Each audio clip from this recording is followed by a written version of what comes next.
तथा उसका वास्तविक लाभ प्राप्त करने के लिए पवित्र बाइबल में प्रमाण है कि प्रभु ने मनुष्य को अपना ही स्वरूप बनाया। 6 दिन में सृष्टि रचकर 7वें दिन विश्राम किया। कुरान शरीफ में प्रमाण है कि हजरत मोहम्मद को खुदा स्वयं कह रहे हैं कि मैंने तुम्हें उस परमात्मा की महिमा बताने के लिए भेजा है। वो परमात्मा कबीर है जिसने 6 दिन में सृष्टि रची तथा 7वें दिन तख्त पर जा विराजा। उसकी खबर किसी बाखबर से पूछकर तो देखो। कृपया अवश्य सुनिए जगत गुरु तत्वदर्शी संत रामपाल जी महाराज के अमृत वचन। परमपिता परमात्मा सारी सृष्टि के रचनहार कुल मालिक कबीर देव, कबीर साहब, कबीर परमेश्वर, ये वही परमात्मा है जो बनारस में 120 वर्ष तक एक जुल्हाए की भूमिका करके धानक कहलाए। वो पूर्ण परमात्मा सर्व सृष्टि रचनहार हैं। अनंत कोट ब्रह्मांड का एक रति नहीं भारे, सतगुरु पुरुष कबीर हैं कुल के सिरजनहारे। हम सुल्तानी नानक तारे दादू को उपदेश दिया, जात जुलाहा भेद न पाया वो काशी माहे कबीर हुआ। पुण्यात्मा, हम आप सभी एक बहुत भयंकर षड्यंत्र के तहत इस काल भगवान ने यहाँ फंसा रखे। आप जी यहाँ के वासी नहीं हो, ये आपका अपना निज स्थान नहीं है। ये अपने साथ काल ने धोखा कर रखे। ये तेरी कार है, ये तेरी कोठी है, ये तेरा बेटा है, ये तेरी बेटी है। ये सब हमें भूल भुलैया में डाल रखा है। ना अपनी कार है, ना अपनी कोठी है, ना बेटा है, ना बेटी है। ये तो कुछ समय का संयोग एक दूसरे के साथ जुड़ा हुआ है। जितना संस्कार है पूरा होते ही 1 सेकंड तक हम एक दूसरे के नहीं रह सकते। 1 सेकंड के बाद हम कुछ भी नहीं है, शरीर की राख बन जाएगी या मिट्टी में दबा दिए जाएंगे और जीवात्मा अपने संस्कारवश अन्य शरीर धारण कर लेगी। इतना सा जुगाड़ है आपका और अपने नातों का। आप जी प्रतिदिन देखते हो, किसी का बेटा मर जाता है, किसी की बेटी की मृत्यु होती है, किसी का पति मृत्यु को प्राप्त हो जाता है तो किसी की पत्नी, किसी की माँ मर जाती है, किसी का पिता मर जाता है। तो ये अपने कैसे हुए? ये अपने को एक बहुत भयंकर षड्यंत्र रच कर एक दूसरे में उलझा रखा है कि ये यहाँ इस कारण से अपना टाइम पास कर ले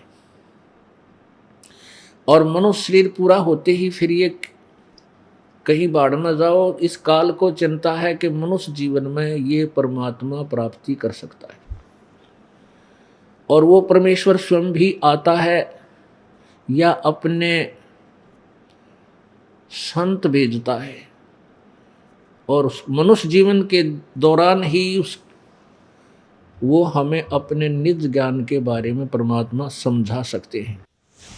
इसलिए काल भगवान ने हमारे अंदर ऐसे सिस्टम फिट कर रखे हैं गुप्त रूप से, और फिर उनका कंट्रोलर वो किससे संबंधित कर रखे हैं? तीनों गुणों हमारे संचालक बना रखे हैं। रजगुण ब्रह्मा जी, सतगुण विष्णु जी और तमगुण शिव जी। इन तीनों पुत्रों के द्वारा, ये काल के पुत्र हैं, ब्रह्म के पुत्र हैं, दुर्गा इनकी माता जी है। इनके अंदर ऐसे ये गुण बना रखे हैं कि इनसे हम प्रभावित होते ऑटोमेटिकली। जैसे रसोई में छौंक लगाते हैं और मिर्ची डाल रखी हो छौंक में, तो मूल वस्तु तो रसोई के अंदर है, वो छौंक वहाँ लग रहा है सब्जी में, मिर्च वहाँ पर है, और उसका निराकार जो प्रभाव है उसने दूसरे कमरों में बैठे, दूसरे कक्षों में बैठे परिवार के सदस्यों को छींकम छींक कर दिया, उनको छींकें आने लगी। तो उस मिर्च का जो गुण है उसने आकर के इतना प्रभावित कर दिया कि जीव के बस की बात नहीं, अपने आप छींक आवेंगी ही आवेंगी, रोकी नहीं जा सकती। अब फॉर एग्जाम्पल इसको समझ लेना, इसी प्रकार ब्रह्मा जी में रजगुण, विष्णु जी में सतगुणों और शिव जी में तमगुण पर रखे हैं। तो इनकी वहाँ ये रहते अपनी राजधानियों में हैं। ऊपर ब्रह्मा जी का लोक, विष्णु जी का लोक और शिव जी के लोक अलग हैं, राजधानी है इनका, बहुत बड़ा स्थान है। वहाँ सारे रेस्टोरेंट यानी वहाँ खूब स्वर्ग हैं, सारे नाचने गाने, खूब बढ़िया व्यवस्था है। जैसे यहाँ के मंत्रियों की कोठी न्यारी कार अलग से, उनका खाने पीने की पूरी व्यवस्था सरकार अलग से करती है। तो ऐसे ये 3 मंत्री हैं, इनके ऊपर अपनी राजधानियां हैं। वहां से इनका गुण यहाँ प्रभावित करा हमारे को तीनों लोकों के अंदर, ऊपर स्वर्ग में, पृथ्वी लोक पे और पाताल लोक में, इन तीनों लोकों में प्रभावित करता है। यहाँ जीव के बस की बात नहीं, जैसे छींक को नहीं रोक सकते ऐसे ही रजोगुण के प्रभाव से ये प्राणी संतान उत्पत्ति करते हैं, ये बस की बात नहीं, कितनी बात बना लो कोई। ऐसे ही एक दूसरे में ममता हो जाना, ये सतोगुण का दबाव है, ये जीव के बस का नहीं। ये मोह एक दूसरे में। एक समय ये दास पहले छुड़ाने जाते थे अपने गुरुजी के साथ, तो वहां कुछ लाल लत्ते पहनकर, लाल कपड़े पहनकर साधु बने हुए थे, घर त्याग रखा था, बूढ़े बूढ़े आदमी थे। और वो बैठे आपस में चर्चा कर रहे थे। एक कह रहा था कि मैं घर त्याग चुका हूं, मैं कभी घर नहीं जाता। दूसरा कहता है क्यों झूठ बोलता है, मैंने देखा तू घर जाता है।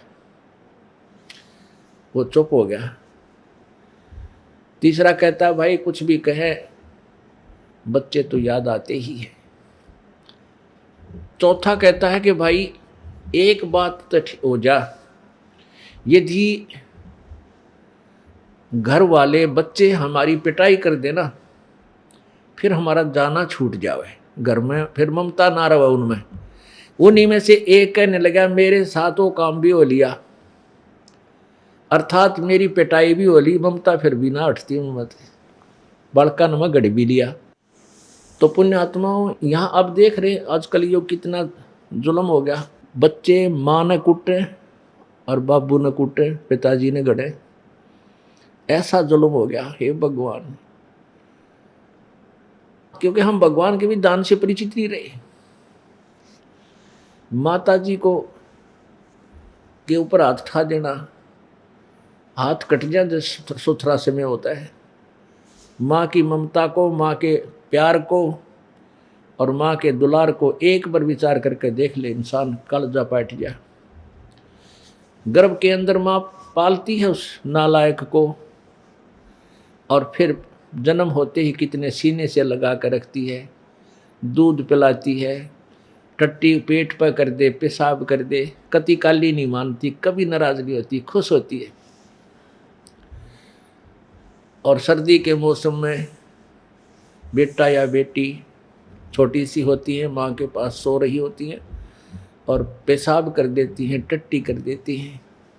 वो क्या करती है, बच्चे को सूखे में रखती है, अपने आप पेशाब में गिल्ले में लेट जाती है और फिर उसको बड़ा करती है, पाल पोस कर शादी करती है, सोचती है मेरी बुढ़ापे में सेवा होगी।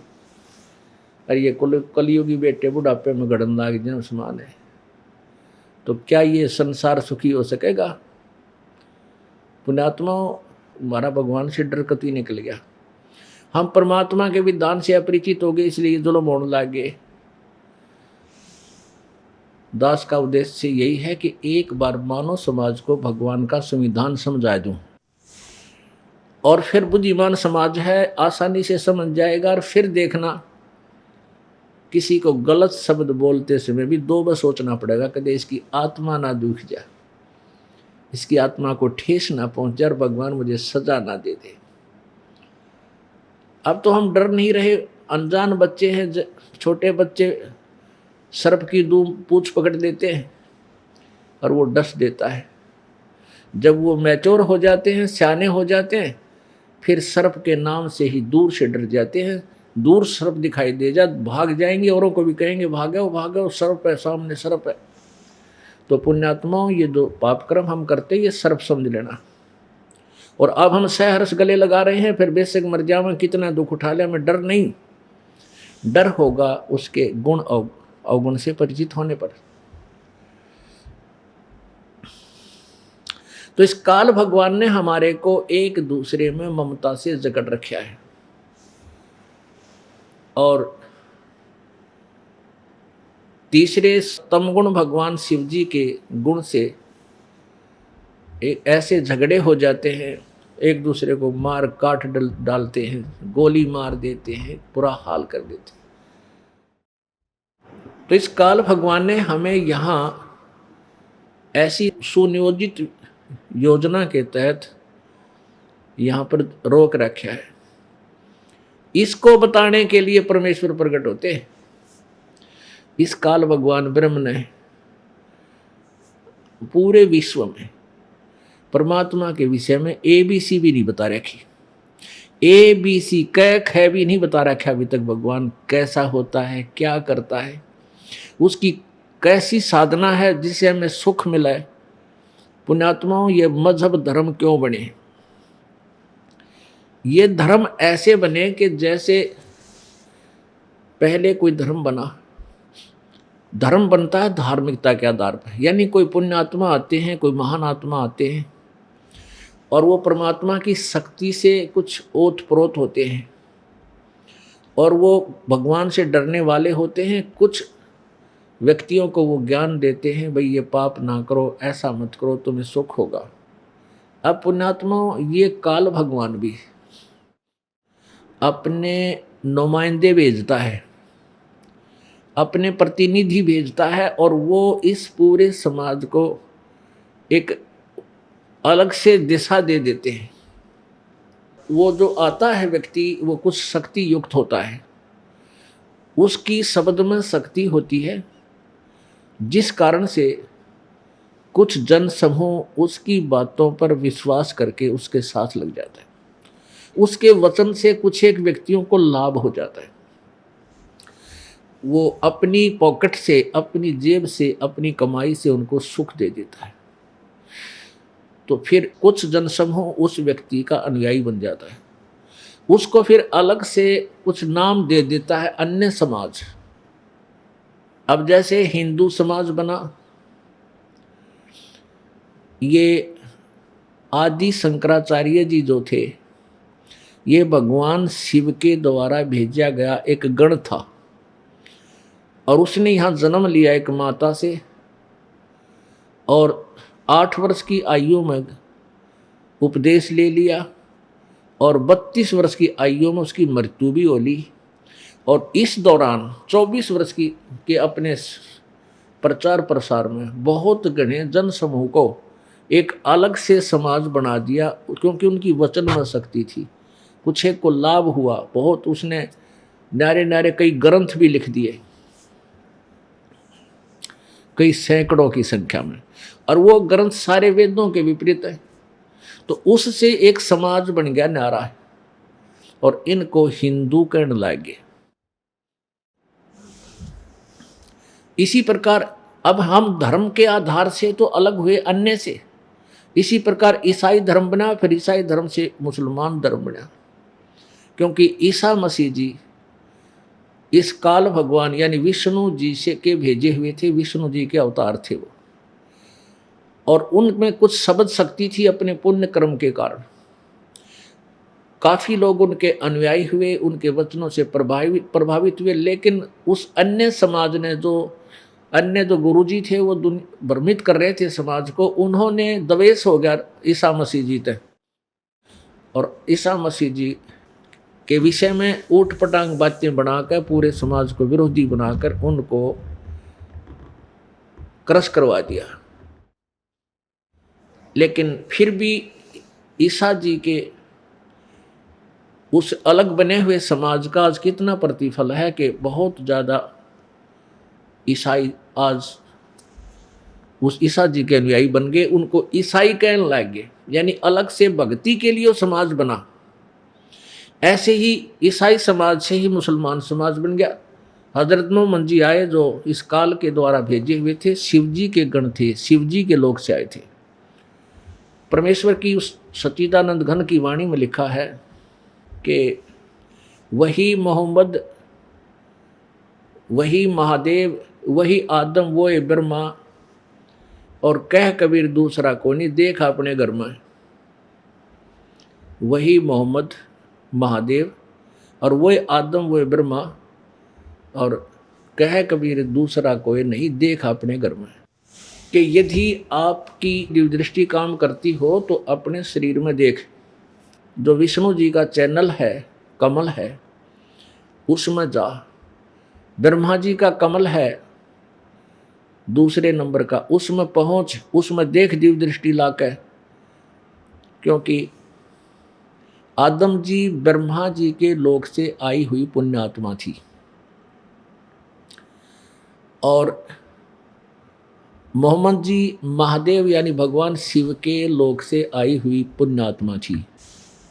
कहते यदि तुम्हें यकीन नहीं होता तो आप झांक कर देखो अपने इस घर में, इस शरीर में। तो पुण्यात्मा ऐसे ही आगे चलकर इस हिंदू समाज से ही एक सिख धर्म अलग से बन गया। पुण्यात्मा हम परमात्मा पाने के लिए ही अलग से बनते आ गए। श्री नानक जी, संत नानक साहेब जी को परमात्मा प्राप्ति हुई थी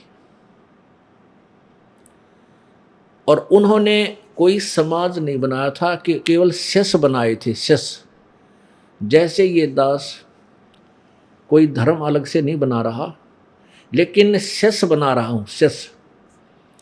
और शिष्यों को, शिष्य जो बनते हैं उनके लिए कुछ नियम बनाए जाते हैं कि बुराई नहीं करनी, चोरी नहीं करनी, शराब नहीं पीनी, मांस नहीं खाना, यानी तंबाकू प्रयोग नहीं करना, चोरी, ठगी, रिश्वतखोरी, डाके, ये बिल्कुल नहीं करना, चोरी जारी ऐसे पाप नहीं करना।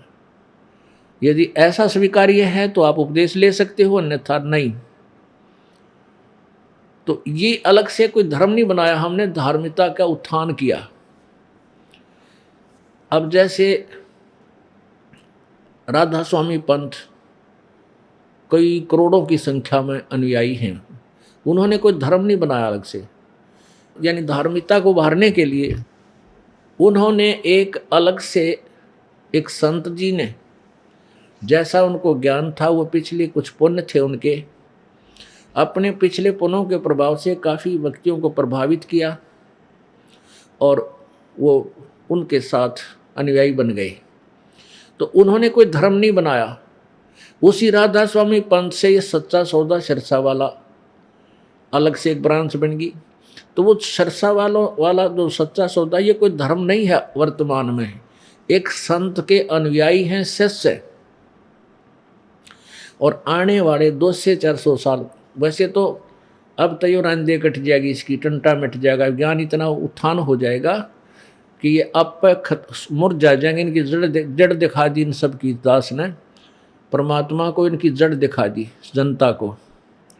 इन ये क्या ज्ञान बताते हैं, बुद्धिमान समाज है, कुछ ही समय में तुरंत समझकर उनको परित्याग कर देगा, अपनी भक्ति कर लेगा।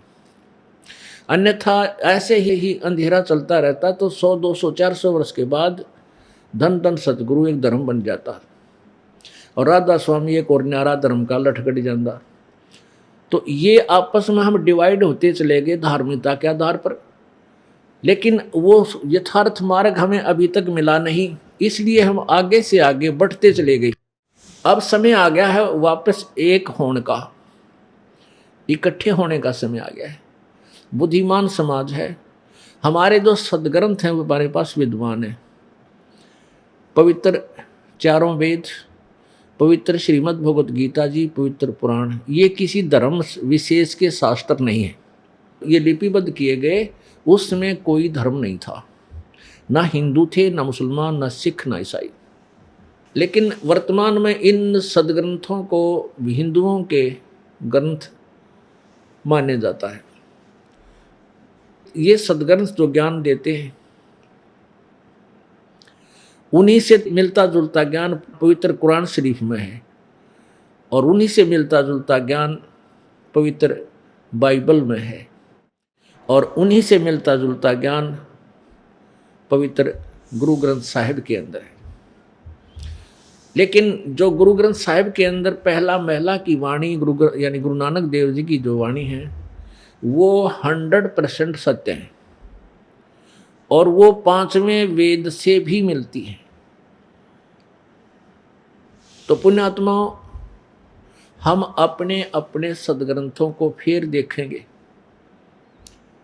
और दोबारा अब हम पढ़ सकते हैं, हम शिक्षित हैं। पहले तो हिंदू समाज में केवल एक ही वर्ग को संस्कृत पढ़ने का अधिकार था, अन्य को नहीं था। ब्राह्मण बोलते थे उनको। अब हम सभी ब्राह्मण हो गए, हम सभी शिक्षित हो गए। ब्राह्मण सोए जो ब्रह्म पहचाने, और पंडित सोए जो पिंड की जाने। ब्राह्मण कोई अलग वर्ग नहीं है, पंडित कोई अलग से कोई वर्ण नहीं है। ये तो जैसे 4 वर्ण बनाए थे, ब्राह्मण, क्षत्रिय, वैश्य और शूद्र, अपने अपने काम बांटे थे। अब ब्राह्मण होकर, ब्राह्मण वही है जो परमात्मा के मार्ग को समझे और औरों ने समझावे, वो ब्राह्मण यानी गुरु होता है। पंडित उसी को कहते हैं। लेकिन कोई परंपरागत पंडित बनता जाता है, वो ब्राह्मण कहलाता है। ठीक है, ब्राह्मण कहो, पंडित कहो, बाकी वो पंडित ब्राह्मण है नहीं। जैसे किसी का दादा परदादा, चौथा पांचवा दादा कोई वैद्य था, और बढ़िया वैद्य था, नब्ज नाड़ी पकड़ के तुरंत बता देता था तुझे क्या तकलीफ है, और जड़ी बूटियां बनाकर रोग काट देता। बहुत प्रसिद्ध हो गए। एक आधी पीढ़ी ने उसने अपने बेटे को या पोते को सिखाया, 1-2 पीढ़ी तक वैद्य की काम करते रहे। फिर उनके पुत्र पड़पोत्र 7वें 8वें पोते, वह कोई काम नहीं करते वैद्य का, लेकिन उनका सरनाम बन गया झंडूराम वैद्य, कृपाराम वैद्य हैं। अब आगे चल के वो सुरेश वैद्य और नरेश वैद्य। वह सुरेश नरेश जानते को ना पेट के दर्द की दवाई वैद्य लिखा पीछे। तो ऐसे वो वैद्य लिख लें कोई दिक्कत नहीं, लेकिन वह वैद्य को नहीं। ऐसे ही जो पंडित थे, ब्राह्मण थे, ऋषि, जो सतयुग में 4 वर्ण बनाए थे मनु जी ने। जो ब्राह्मण थे वह वेदों को पढ़ते थे, और अन्य को, समाज को शिक्षा, अक्षर ज्ञान भी देते थे, और साथ में अध्यात्म ज्ञान दिशा उन्हें वेदों को समझा बताया करती, इसलिए उन्हें पंडित कहा करते। अब वर्तमान में कह जानते नहीं भक्ति मार्ग की, और पूरे वर्ग को कहते यू ब्राह्मणा का महुल्ला है, ब्राह्मण है सारे। हाँ ठीक है, वह वैद्य की तरह ब्राह्मण लिख ले, लेकिन ब्राह्मण को नहीं, वो पंडित नहीं है। अब जैसे मेरे गुरुदेव पूज्य स्वामी रामदेवानंद जी महाराज, ये ब्राह्मण जाति से थे, उस वैद्य की तरह, और ये बड़ा पैतावास दादरी के पास यहाँ के रहने वाले थे। लेकिन वो अपने आप को ब्राह्मण नहीं कहते थे, पंडित नहीं कहते थे, वो संत कहलाते थे। और मेरे दादा गुरुजी यानी मेरे गुरुजी के गुरुजी, वो दिल्ली में छावड़ा गांव के जाट थे, और वो घर त्याग के हमारे कबीरपंथी साधु के साथ चले गए, छोड़ के बचपन में। और उस साधु ने उनको पढ़ा दिया। वो काशी विद्यापीठ से इतने इंटेलिजेंट बन गए, और वहाँ 4 विषय के आचार्य बन गए। 4 विषय। तो वो उनको पंडित चिदानंद नाम से जाना जाता है, पंडित। अब वो जाट होकर पंडित कब आए, और मेरे दादा गुरुजी और मेरे गुरुजी ब्राह्मण होकर भी पंडित नहीं कहवाए। ब्राह्मण कुल में जन्म होकर भी ब्राह्मण नहीं कहलाते थे, संत महाराज कहलाए, संत कहलाए। तो पुण्यात्मा, हमने इस रूढ़िवादिता से ऊपर उठना पड़ेगा। ना कोई शूद्र है, ना कोई क्षत्रिय है, ना ब्राह्मण है, और ना कोई वैश्य है। जो काम करता है जैसा, उसी से उसको, उस नोमेनक्लेचर से उसी को वो उपमा दी जाती है। जैसे एक मदीना गांव का जाट और चुनाई का काम करा करता, जब ये दास वहाँ नहर महकमे में जेई की सर्विस करता था, तो उसने मिस्त्री कहा करते, उसने चौधरी साहब नहीं कहा करते। वो मिस्त्री नाम तो पक गया, और गांव में भी न्यों कहने लगे वो मिस्त्रियाँ के जा, यानी फिर वो आगे वो मिस्त्री पक गया, उनका घर उस मिस्त्री नाम से जाने जाना लगे। एक ब्राह्मण ने दिल्ली में नाई की दुकान खोल ली, गरीब था, ना काम चला, और वहाँ बढ़िया मौज होगी, उसकी 3-4 नौकर रखे, तो उसने सारे नाई कहने लगे। तो पुण्यात्माओं, ये ऐसे ही हुआ है। अब जैसे कोई पहले समय में जूतियों का काम करने लगे, जूते बनाने का, चाम का काम करने लगे, तो चर्मकार कहने लगे, उनको चमार कहने लगे। ठीक है, जो वो काम करते थे वो तो चमार थे। अब उनके बच्चे, कोई तो दुकान खोल रहा है, कोई नौकरी करता है, कोई टीचर है, अब उन भी चमार कहें, वो चमार नहीं है। उनके दादे परदादे चमार जरूर थे, वर्तमान में वह चमार नहीं है, वो हमारी नालायकी, उनको चमार कहाँ। तो हम ऐसे रूढ़िवादी बन गए हम, क्योंकि बीच में एक अशिक्षा का झटका था, शिक्षित कोई था को नहीं। फिर अशिक्षा में तो ऐसे जो मुँह डुमागी वह कहने लगे, सारे एक सुर में बोलने। फिर तो पुण्यात्माओं, थोड़ा सा हमने बुद्धि को उठाना पड़ेगा। और फिर ये तो है एक वैसे सामाजिक दृष्टिकोण, हम मुख्य रूप से आध्यात्मिक दृष्टिकोण को ज़्यादा ऊपर उठाएंगे, फिर अपने आप ही सब कुछ ठीक होता चला जाएगा। तो प्रसंग चल रहा था कि ये काल जो है ये सत्य ज्ञान को ऊपर नहीं आने देता। अपने नकली संत भेज कर, अपने जो है ना दूत भेज कर, और ये पूरे बहुत बड़े समाज को भ्रमित कर देता है। एक समय की बात है कि एक राक्षसों का और देवताओं का युद्ध हो गया। युद्ध हो गया और राक्षस भी वेदों अनुसार साधना करते थे, देवता भी। देवताओं को राक्षसों ने हरा दिया, और देवता वहां से भाग के और कितना समुद्र के किनारे जान बचा के फिर वहां फिर बैटरी चार्ज करने लगे, भक्ति करने लगे।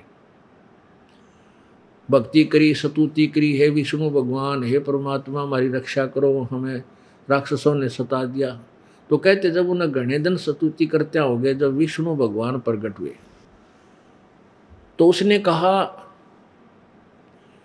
भाई बोलो क्या बात है, मैं तुम्हारी वैसे परिचित हूं, तुमने क्या दिक्कत है।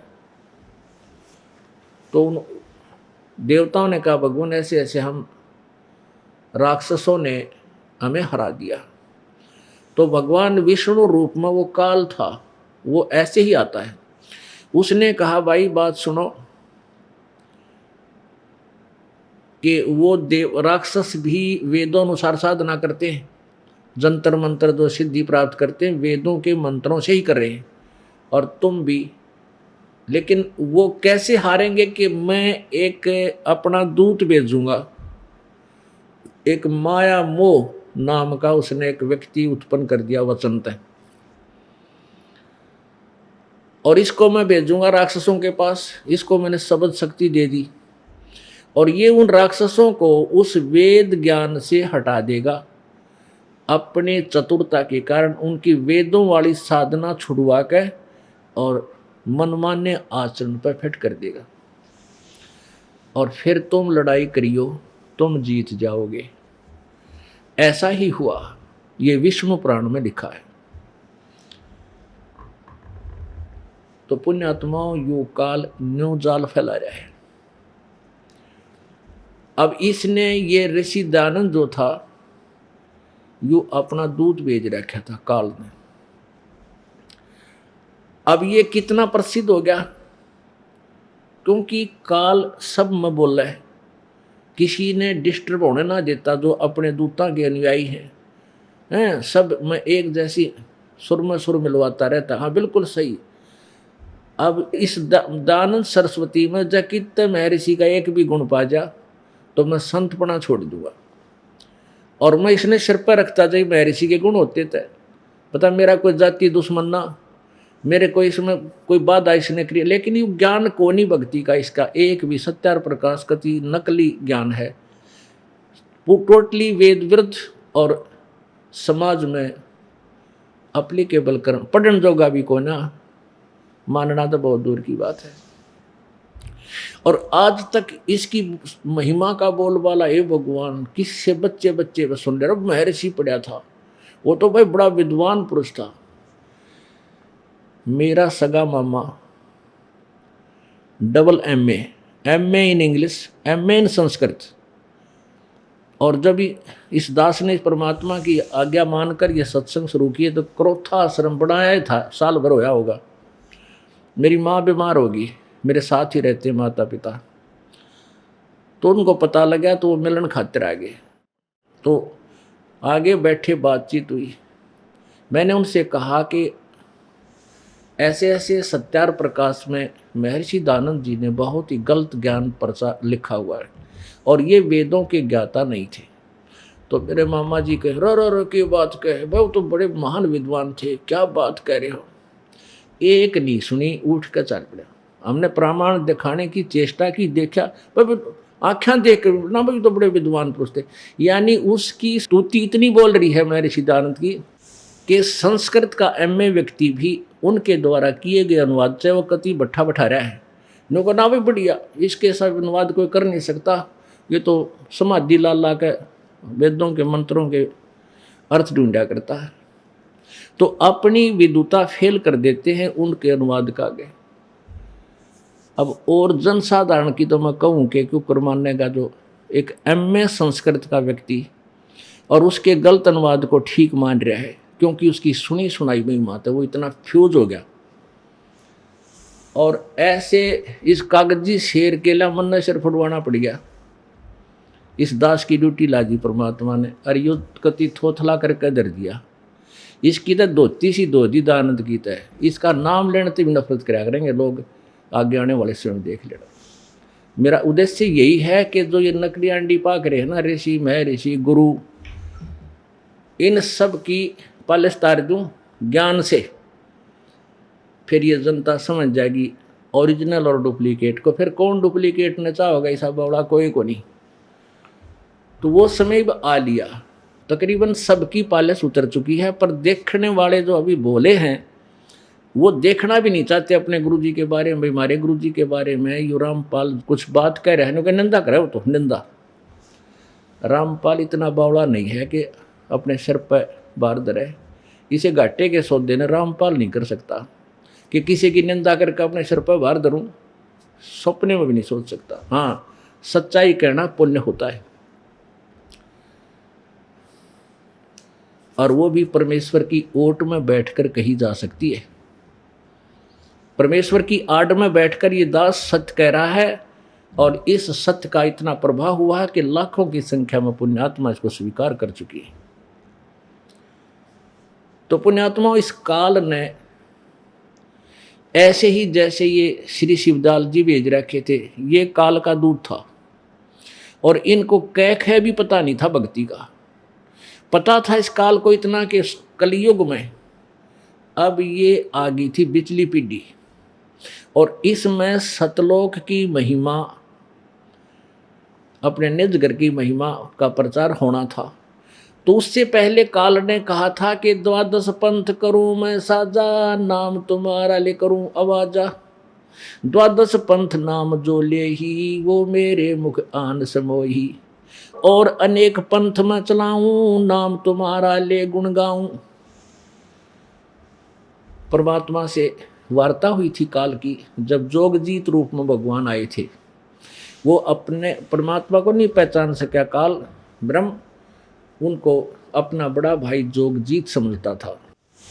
तब जोगजीत ने कहा था कि काल मैं तेरा भांडा फोड़ पर कहूंगा, तूने जो दुनिया को भ्रमित कर रखा है, गलत ज्ञान प्रचार करवा रहा है, तूने परमात्मा का नाम और निशान मिटा दिया परमेश्वर का। तेरी वास्तविकता से मैं जनता को परिचित करवा कहूंगा और कहूंगा यू काल है भाई, इसकी पूजा मत करो, परमात्मा कोई और है। तब काल ने कहा था कि 3 युगों में जीव कम ले जाना, और चौथा युग जब कलयुग आवे, तब तो शरण जीव बहु जावे। ऐसा वचन हर मोह दीजे, तब संसार गवन तुम कीजे।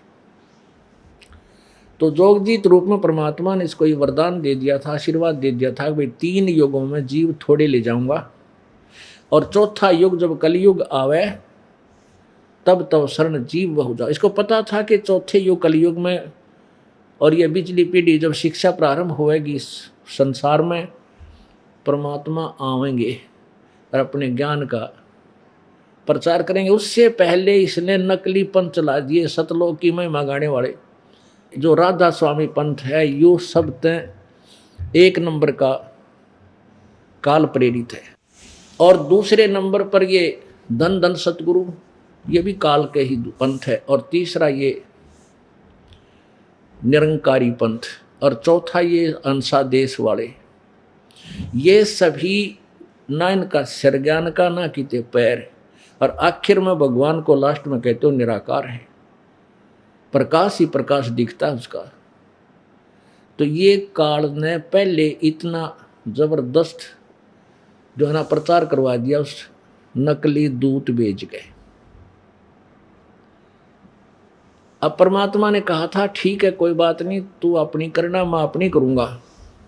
काल ने कहा था कि कुछ तो ऐसे अलग से पंथ बना दूंगा, और कुछ देवी देव और ये मूर्ति पुजारी, कुछ देवी देवता बना दूंगा, कुछ मूर्ति पुजारी बना दूंगा, यानी कत्ती भट्ठा बैठा दूंगा। इस भक्ति का अलग से कोई ज्ञान देगा, उन साधनाओं से कोई सुनेगा नहीं, बल्कि सिर फोड़ देंगे।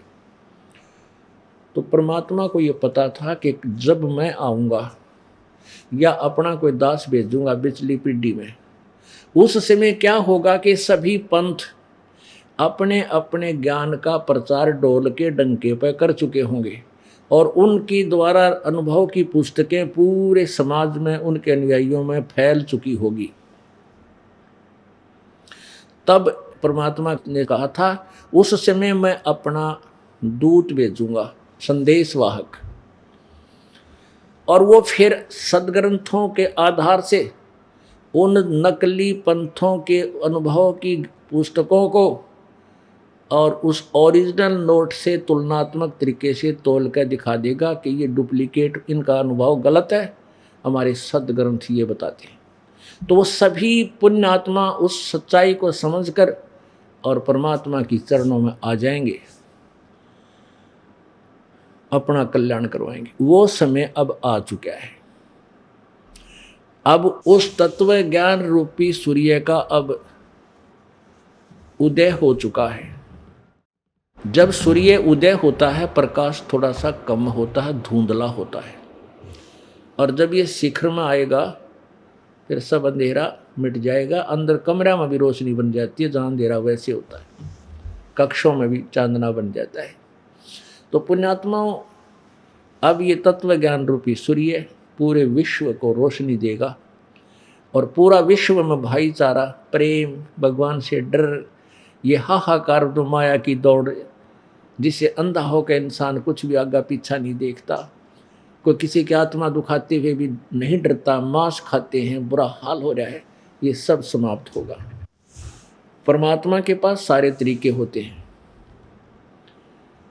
प्रथम तो परमेश्वर की चेष्टा होगी कि सभी मानव समाज इस ज्ञान को समझ लेगा, और जो नहीं मानेंगे वो कुछ एक व्यक्ति होंगे। फिर जैसे फसल होती है ना, फसल, और उसमें फसल अच्छी तगड़ी हो जाती है और फिर उसमें खरपतवार थोड़ा बहुत रह भी जाता है तो वो हानि नहीं करता, वो थोड़े से दिनों में पीला पीला होकर आप पे सूख जाया करे। उस फसल के नीचे का थोड़ा बहुत घास फूस हो भी जा तो उसको दबा नहीं सकता। तो ऐसे अब वो समय आएगा, बहुत ही शीघ्र संभावना है परमात्मा के आदेश अनुसार, तो पूरे विश्व में एक बार ऐसी शांति होगी जैसे पुण्यात्माओं आप जी के हृदय में, जो पुराने भक्त हो चुके हैं, आपके हृदय में दूसरे की वस्तु कभी नहीं समा सकती। कोई न सोचे किसी को चोरी कर लूं या को लूट कर लूं, मिलावट कर दूं, भगत कभी नहीं कर सकता। और मान ले कोई करेगा तो उसको इतना झटका लगेगा, 50 कमा के लाओगा, 200 का बालक बीमार हो जाएगा, बच्चे के 200 रुपये लग जाएंगे। फिर वो सोचेगा बैठ के, अब मैंने गलती की थी, आज 50 रुपये लिए थे, 200 लागे, आगे हाथ जोड़ दिया, भगवान ही का माफ कर दिया, फिर नहीं करूँगा। तो ऐसे फिर भय बनेगा। अब पुण्यात्माओं, जब आप भगवान के चरणों में आ गए, आप स्टूडेंट हो गए हमारे इस स्कूल के, आप विद्यार्थी हो गए। अब जैसे बच्चा स्कूल जाता है, विद्यालय में वो कोई गलती करता है तो अध्यापक उसको डराता है, धमकाता है, एक आधा थप्पड़ चट्टू भी मार देता है, तो ताकि बच्चा बिगड़े नहीं, अपना जीवन सुधार ले। और जो बच्चा स्कूल नहीं जाता तो वो अध्यापक जब स्कूल से आ रहा होता है और बगैर नाम वाला बच्चा, बगैर जो वहाँ एडमिट प्रवेश नहीं है जिसका, वो चाहे कितनी शरारत करो, चाहे अध्यापक ने गाल भी दे जाओ, चाहे हुर हुर करके बाज जाओ, उसने कुछ नहीं कहता अध्यापक, क्योंकि वो स्टूडेंट को नहीं उसका। और वहाँ स्कूल का बच्चा है, वो चाहे बार भी गलती कर दे, उसने धमकाया करे, और स्कूल में आए पाछा तो और करड़ा कर देगा, तो फिर वो बच्चा गलती नहीं करता। तो ऐसे ही आप परमात्मा के बच्चे होगे, उसके स्कूल में प्रवेश हो गया। अब आप गलती करोगे ना, आप ना भगवान पीटे बीगा, डरावा बीगा, धमकावा बीगा, झटका भी देगा, थोड़ा बहुत हानि भी करेगा ताकि आप सुधर जाओ। कई भक्त क्या करते हैं, 2-4 वर्ष का नाम ले रखा और वो फिर गलती करने लग गए, 1-2 बार इस दास ने उनको करड़ा कर दिया, धमका दिया कि या तो गलतियां करना बंद कर दे, आश्रम में मत आना। क्योंकि क्या होता है, जिनका नाम टूट गया और ऐसा संयोग आ गया कि उसकी मृत्यु होनी हो और नाम खंड हो गया, क्यों परमात्मा प्रोटेक्शन गया, तो रास्ते में एक्सीडेंट हो गया, मृत्यु हो जा, और बदनामी भगवान कबीर साहब की, देख उनका नाम ले रहा था। तो ये दास ये कहता है कि यहाँ मत आया कर, बदनाम करेगा कुआं परमात्मा ने तेरे कितना हडखंडे पावेंगे। जो नाम तोड़ देता है भगवान कैसे बचाएगा, काल तो इंतजार करता है कि कब इसकी खाल उतारो, इसका समय पूरा होने दे। और यदि भगवान के चरणों में हो तो वो एक्सटेंड कर देता जीवन। हम क्या करते हैं, नामखंड कर लेते हैं, और नामखंड होने के बाद संयोग आ जाता है हमारी मृत्यु का समय, आगे था को ना, तो फिर परमात्मा नहीं सुनता। और यदि नाम ना टूटा हो, मान ले घटना दुर्घटना होगी, टांग टूट कर बच जाएगा, जान नहीं जान देगा, मृत्यु नहीं होने देगा परमात्मा। तो पुण्यात्माओं, कई भक्त ऐसे होते हैं, विशेषकर जब तक ये तत्व ज्ञान नहीं प्रचार हुआ था, उससे पहले बहुत से व्यक्ति नाम छोड़कर चले गए। अब तो हजारों में एक आध ही, कोई ज़्यादा ही ढीठ हो, भगवान से का कति पंजा उठ जाए, वो छोड़ता है, नहीं तो छोड़ते नहीं, अब जा नहीं सकते। तो वो क्या सोचता है कि देख मैंने नाम भी छोड़ दिया, और ना मैं गुरु जी के दर्शन करने जाता, ना आश्रम में जाता, ना सत्संग सुनता, ना पाठ करवाता, और मेरे भी ठाठ हो रहे हैं। अब का क्या कारण है कि उसका नाम कट गया विद्यालय से, और जो बच्चा शरारत करता है और टीचर उसका नाम काट देता है, उसका वहाँ से ख़त्म कर देता है स्टूडेंटशिप, फिर वो बच्चा चाहे कितना गधे पर बैठ के घूमता रहे, वो टीचर नहीं कहेगा बेटा क्यों घूम रहा है, चाहे कितना धक्के खा, क्योंकि वो उसका स्कूल का स्टूडेंट रहा को रहा। और जब वो वहाँ रहता तो उसको धमकावे, बाहर भी धमका, और स्कूल में आ जा तो भी कर डा कर बेटा ऐसे नहीं गलती करा करते, अच्छे बच्चे गद्दे में थोड़े बैठा करते हैं, चोट लग जाए कि टांग टूट जाए, तो ऐसे डरा धमका कर उसको बुराई से दूर करता है। तो इस प्रकार जो पुण्यात्मा परमात्मा के इस विद्यालय से कनेक्शन से जुड़े रहेंगे, प्रवेश उनका नाम कट्टे नहीं गा, उनको परमात्मा झटके देकर धमका कर डरा कर थोड़ा बहुत हानि करके और फिर प्रेरणा देगा, देख आपने ऐसी की थी गलती, इसलिए तुझे अंदर से बता देगा। तो ऐसे डर बनाकर भगवान थे, और डर होगा ज्ञान से, सच्चाई से। कहते हैं जो मेरी भक्ति करे कपटता है, यानी आन लग गया देखम देखा, उसको भी अपनाऊं, एक बार तो उसको भी मैं स्वीकार करता हूँ। क्यों शुरू में तो कोई आवा है मेरा कैंसर हो रही है, कोई कहे है मेरा दर्द कहीं ठीक नहीं होता, कोई कहे मेरा उपरा हो गया, कोई कहता हमारा बरकत कोई ना, तो हम कहते हैं बेटा नाम लो बेटी सब ठीक होगा, और सत्य है ये। तो कुछ दिन तो वह न्यू देखांगे हमारा न्यू हो जा है, हमारा काटड़ू ना जिंदे शायद इनका जीण लाग जा, यानी इस तरह की डिमांड लेकर आते हैं। तो वो तो काम ठीक हो ही जाना है, वो हो गया तो फिर मान भी लेंगे। कहते हैं जो कोई भक्ति करे कपटते हैं उसको भी अपनाऊं, और श्याम दाम दंड भेद से थी फिर सीधे मार्ग लाऊं, और नकल से फिर वह असल बने।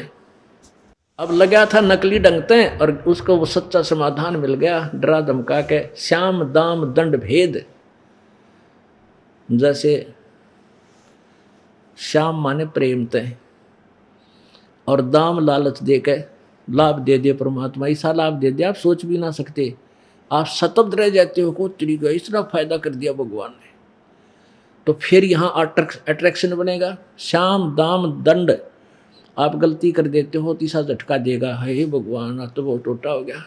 फिर विचार लिया होगा कि देख बेटा देख बेटी तने ऐसी गलती की, तो फिर आगे सोचेगा आगे नहीं करूँगा ऐसी गलती, वो दंड हो गया धमका डरा के।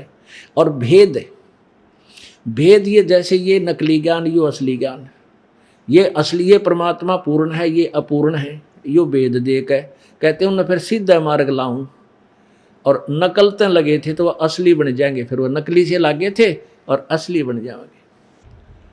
तो पुण्यात्मा परमात्मा आकर के हमें क्या बताते हैं, भाई और बात तेरे काम न आवे तू संतों शरण लाग रे, के सोवे गफलत में बंदे जाग जाग नर जाग रे, जाग जाग नर जाग रे। और बात तेरे काम न आवे तू संतों शरण लाग रे, के सोवे गफलत में बंदे जाग जाग नर जाग रे, जाग जाग नर जाग रे।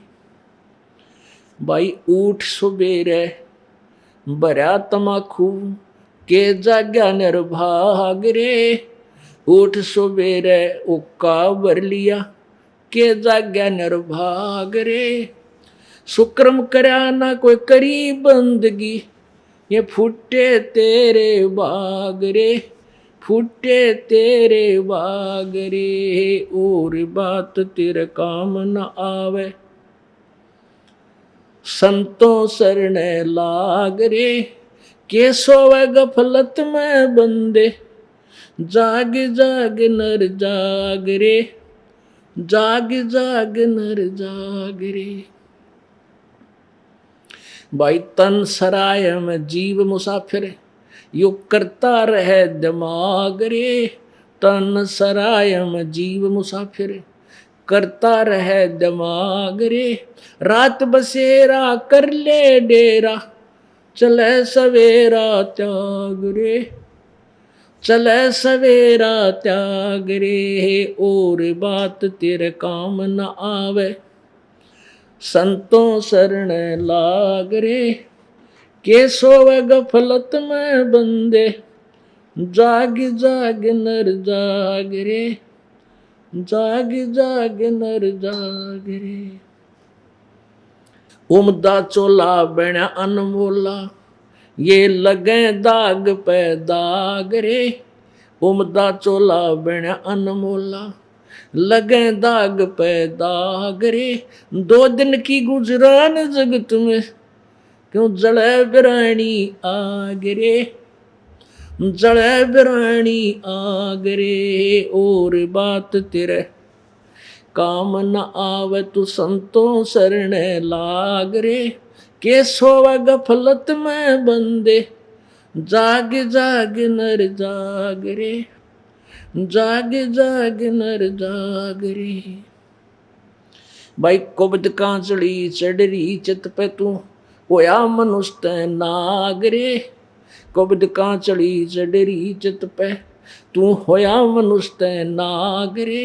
सूझे नहीं सजन सुख सागर, बिना प्रेम बैराग रे। बिना प्रेम बैराग रे। और बात तेरे काम न आवे, संतों शरण लाग रे। के सोवे गफलत में बंदे, जाग जाग नर जाग रे, जाग जाग नर जाग रे।